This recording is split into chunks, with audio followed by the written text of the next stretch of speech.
অসংখ্য প্রশ্ন নিয়ে আজকেও হাজির হয়েছি ইনশাআল্লাহ তাআলা। আমরা আশা করছি আপনি আমাদের সেই সমস্যার সমাধানগুলো জানাবেন ইনশাআল্লাহ। আমরা আল্লাহ তাআলার কাছে তৌফিক চাচ্ছি ইনশাআল্লাহ আল্লাহ তাআলা আমাদের তৌফিক দান করুন। দর্শক, আমরা অনেক প্রশ্ন পেয়েছি আমাদের ভাইদের কাছ থেকে, বিভিন্ন ভাই এবং বোনরা প্রশ্ন পাঠিয়েছেন ইনশাআল্লাহ, সেখান থেকে আমরা শুরু করে দিচ্ছি। জি, আমাদের একজন বোন প্রশ্ন করেছেন মোহতারাম, যে তারাবির সালাতে আমাদের বোনেরা অংশগ্রহণ করতে পারবেন কিনা সে বিষয়ে। আলহামদুলিল্লাহ ওয়াসসালাতু ওয়াসসালামু আলা রাসূলিল্লাহ ওয়া আলা আলিহি ওয়া আসহাবিহি আজমাইন, আম্মা বাদ। জি, এখানে প্রথমতই যে মূলনীতিটা আমাদের বোঝা দরকার, ইসলামে নারী এবং পুরুষের ধর্মীয়, জাগতিক, সামাজিক দায়িত্ব অধিকারগুলো সমান। ইবাদতের ক্ষেত্রে তাদেরকে অধিকার বঞ্চিত করা হয়নি, তবে দায়িত্ব কম দেওয়া হয়েছে। যেমন জামাতে সালাত আদায় করা মেয়েদের অধিকার, কিন্তু দায়িত্ব নয়। পুরুষদের জন্য এটা ফরজ বা ওয়াজিব দায়িত্ব, কিন্তু মেয়েরা তাদের প্রাকৃতিকভাবেই অনেক সময় তাদের জন্য জামাতে যাওয়া কষ্ট হয়ে যায়। এই জন্য রাসূলুল্লাহ সাল্লাল্লাহু আলাইহি ওয়াসাল্লাম তাদের অনুমতি দিয়েছেন, তোমাদের অধিকার আছে জামাতে যাওয়ার, তবে তোমরা না গেলে তোমরা গুনাহগার হবে না। তারাবির জামাতও একই অবস্থা। রাসূলুল্লাহ সাল্লাল্লাহু আলাইহি ওয়াসাল্লাম 3 দিন জামাতে তারাবি আদায় করেছেন, আমরা গত এক পর্বে বলেছি। অর্থাৎ প্রথম রাত্রে ঈশার পর থেকে যে কিয়ামুল লাইল আমরা করি, রাসূলুল্লাহ সাল্লাল্লাহু আলাইহি ওয়াসাল্লাম এটা জামাতে করতেন না। একবার মাঝরাত্রিতে উনি মসজিদে এতেকাফের সময়ে তার যে ছোট্ট চাটায়ের ঘরের ভিতরে যখন তাহাজ্জুদ পড়ছিলেন, তখন পিছনের সাহাবীরা দাঁড়িয়ে গেছিলেন জামাতবদ্ধ হয়ে। 3-4 রাত পরে উনি ওটা কন্টিনিউ করেননি। অন্য ঘটনায় তিনি রমজানের 25, 23, 25 এবং 27 রাত্রিতে জামাতে সাহাবীদের নিয়ে কিয়ামুল লাইল আদায় করেছেন।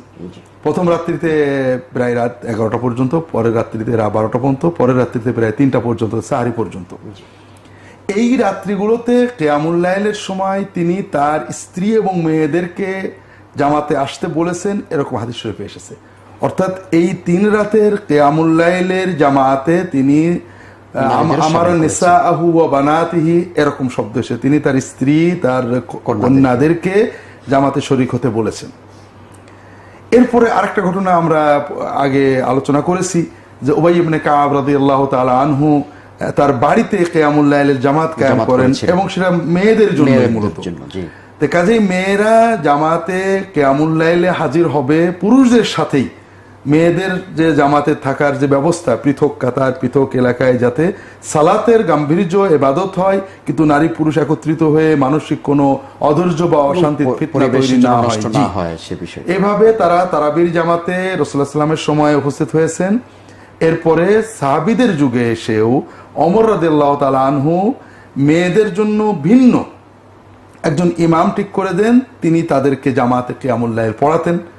পরবর্তীতে আলী রাদিয়াল্লাহু তাআলা আনহুর সময়ে পুরুষদের মূল জামাতেই পিছনে মেয়েদের জামাতে কিয়ামুল লাইল পড়ার ব্যবস্থা করা হয়।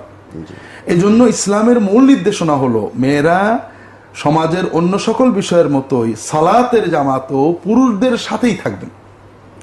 এমন নয় যে তারা সেগ্রিগেটেড, ভিন্ন হবেন। আমাকে অনেক সময় প্রশ্ন করে যে মেয়েরা আলাদা ঈদের নামাজ করবে, মেয়েরা আলাদা তারাবির জামাত করবে। এটা কিন্তু ইসলামের সুন্নাহ না। ইসলামের সুন্নাহ হলো সমাজটা একীভূত থাকবে। পুরুষদের বড় জামাতেই মেয়েরা থাকবেন, পুরুষদের দর্শে মেয়েরা পিছনে থাকতেন। রাসূলের সময়ে পুরুষদের জামাতেই মেয়েরা শরীক হতেন। এজন্য সবচেয়ে উত্তম হলো, যদি সম্ভব হয়, মেয়েরা বড় জামাতেই মসজিদে অথবা বাসায় যে জামাতগুলো আমরা করি, ছেলেদের সাথে ভিন্ন পর্দার সাথে ইসলামী আদবের সাথে মেয়েদের ব্যবস্থা করা, এটা হলো সবচেয়ে সুন্দর এবং সুন্নাহসম্মত। কারণ অনেক সময় আমরা বলি যে মেয়েদের জামাত বন্ধ হয়ে গিয়েছে, রাসূলুল্লাহ সাল্লাল্লাহু আলাইহি ওয়াসাল্লাম পরে সাহাবীরা বন্ধ করে দিয়েছেন, কথাগুলো ঠিক নয়। কোন সাহাবী মেয়েদের 5 ওয়াক্ত ফরজ জামাতে যাওয়ার ব্যাপারে আপত্তি করেছেন, এটা নিঃসন্দেহে, এটা তাদের ব্যক্তিগত মতামত ছিল। ওমর রাদিয়াল্লাহু তাআলা আনহু একজন ছিলেন সাহাবীদের ভিতরে যিনি মেয়েদের জামাতে যাওয়াকে একটু আপত্তি করতেন। তার স্ত্রী আতেকা নিয়মিত জামাতে যেতেন, সহিহ বুখারী এবং অন্যান্য কিতাবের হাদিস। ওমর রাদিয়াল্লাহু তাআলা আতেকাকে বলেন যে, তুমি তো জানো আমি জামাতে মেয়েদের যাওয়া অপছন্দ করি, মাকরুহ, আনা আকরাহুহু, আমি এটাকে মাকরুহ মনে করি, তুমি কেন যাও?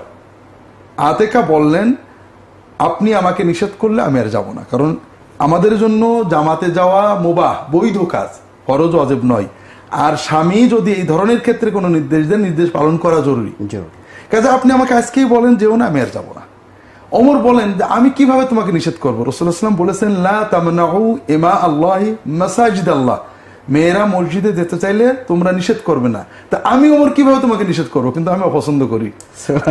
তাহলে বোঝা গেল ওনার অপছন্দটা ওনার ব্যক্তিগত হ্যাঁ, ছিল। এবং আতেকা কি বললেন যে আপনি অপছন্দ নিয়ে আপনি থাকেন, আপনি নিষেধ না করলে আমি যেতেই থাকবো। এবং ওমর রাদিয়াল্লাহু তাআলা আনহু যেদিন শহীদ হন, ওই দিনের ফজরের জামাতেও আতেকা জামাতে শরীক ছিলেন। কাজেই সাহাবায়ে কেরাম কখনোই মেয়েদের জামাতে যাওয়া বন্ধ করেননি। মসজিদে নববীতে সেই রাসূলুল্লাহ সাল্লাল্লাহু আলাইহি ওয়াসাল্লাম থেকে এখন পর্যন্ত জামাতে যাওয়া হয়। এবং এই যে ১৫০০ বছর হজ উমরা চলছে, প্রতি বছরে হাজার হাজার বা লক্ষ লক্ষ মহিলা জামাতে গেছেন, সবাই মসজিদে নামাজ পড়েছে। কাজে মসজিদে মেয়েদের নামাজ কখনো বন্ধ হয়নি। বিশেষ করে তারাবির নামাজে মেয়েদের যাওয়াটা, এটা তো রাসূলুল্লাহ সাল্লাল্লাহু আলাইহি ওয়াসাল্লাম নিজেই বলেছেন এবং ওমর রাদিয়াল্লাহু তাআলা নিজে ব্যবস্থা করেছেন। কারণ তারাবির জামাতের যে উদ্দেশ্য সেটা কোরআন শোনা, এদের ক্ষেত্রে মেয়েদের অধিকারটা বেশি। তো মেয়েরা তো হাফেজ হন কম, যে আমি নিজে পড়ে নেবেন, তাদের অধিকারটা বেশি, তাদের মনের আবেগও বেশি। এই জন্য মেয়েদের জন্য মসজিদে বা যে সমস্ত সেন্টারে তারাবির ব্যবস্থা আছে, মেয়েদের পর্দার সাথে ব্যবস্থা করা আমাদের খুবই দরকার। এটা ইসলামী সমাজ ব্যবস্থার একটা অংশ। এখানে মেয়েরা আসবেন, সবার সাথে দেখা হবে, সালাত আদায় করবেন, দিন শেখারও তো একটা অনেক বড় সুযোগ, অনেক বড় সুযোগ, অনেক বড় সুযোগ। আলহামদুলিল্লাহ, অনেক শুকরিয়া। আলহামদুলিল্লাহ দর্শক, আমরা অত্যন্ত জীবন ঘনিষ্ঠ চলমান একটি সমস্যার সমাধান আমরা বোধহয় পেয়ে গেলাম কোরআন এবং সুন্নাহর আলোকে। আশা করছি আমাদের মা এবং বোনদেরকে আমরা মসজিদে যেতে বাধা প্রদান করব না, এবং তারা যেতে চাইলে সেই পরিবেশ আমাদের জন্য করা দরকার।